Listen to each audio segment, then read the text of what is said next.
Hi there, Capricorn. Thank you for joining me for your monthly forecast for February. This month begins with the Sun in the part of your horoscope to do with your values.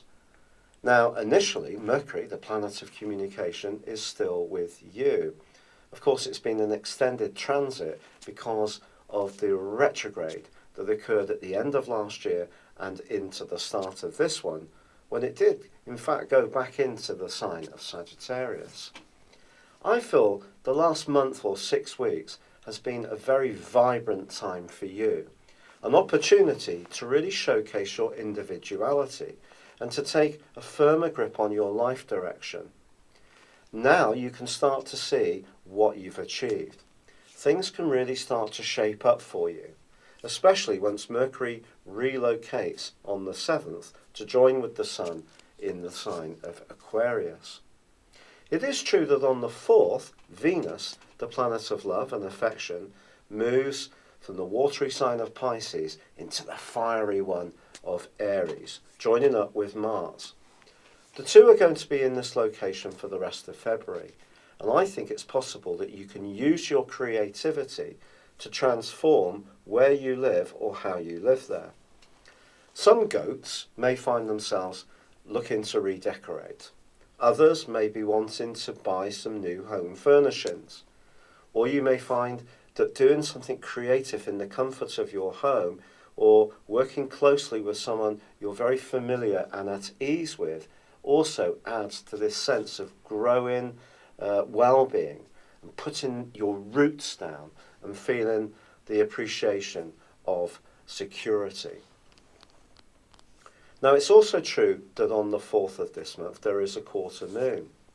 Now, this could see you tempted for the following week to be a bit more extravagant with your finances, splashing out on something that you really appreciate, especially if it's got a touch of luxury about it, or conversely, it's something with an aesthetic but very powerful value in terms of its use, could really appeal to you.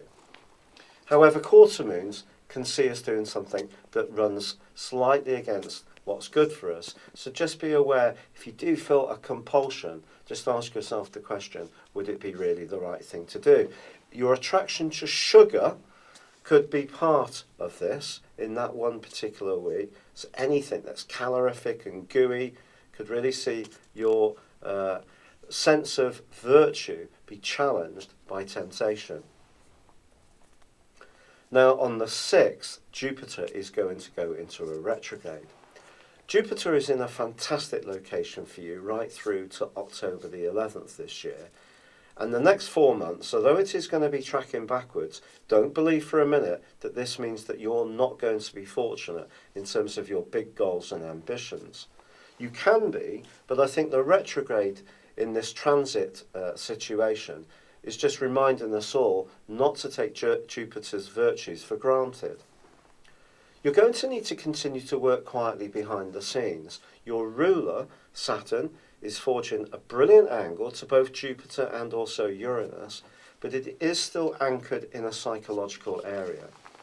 It's possible that some of the things that you're trying to achieve in the here and now have very powerful links to your past or past skills and talents, or there are some things you're starting afresh and there are other things that have reached a phase of maturity. If you're still wanting to continue with those older strands, don't give up on them, but I do feel that you may need to be a bit more innovative or flexible to really make them work. So with Jupiter going into the retrograde, that need for flexibility is all part and parcel of how you can still make the most of past talents and experiences to make them count in the world as it is now, as well as the fresher, more inventive things that you're developing too. Now, from the 12th through to the 22nd, Mercury is forging a terrific angle with Mars. This is going to help you to be particularly well organised. If you do need to have some conversations with people about finances, particularly about where you live, then you can approach things in a very business-like manner. People can be impressed by how clear you see things, and how you punch across your ideas with conviction. The midpoint between Venus and Mars that's going to be ongoing right through this month does suggest that the need for nurturing around romantic relationships or very close ties is also going to be very strong. This can go all the way to your interactions with your family members too. But of course we do have a lunar eclipse on the 11th, and this is going to be in the opposite sign from yours, in the sign of Cancer.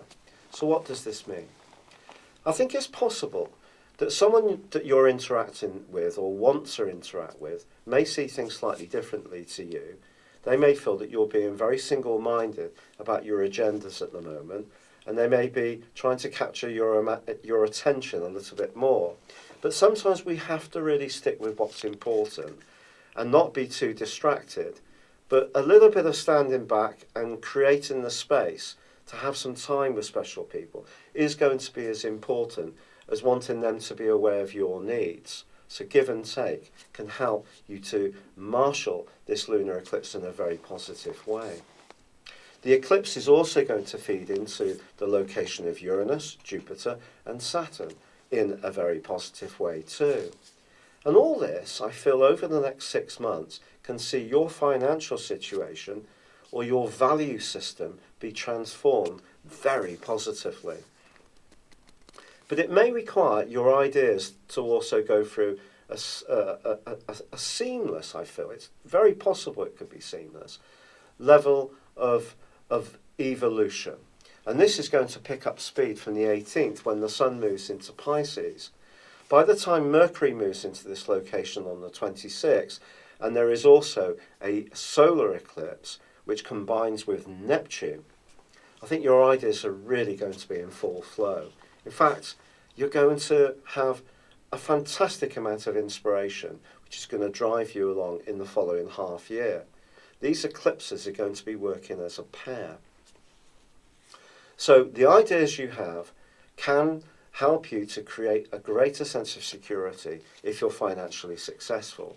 And your imagination and creativity can be a big part of that.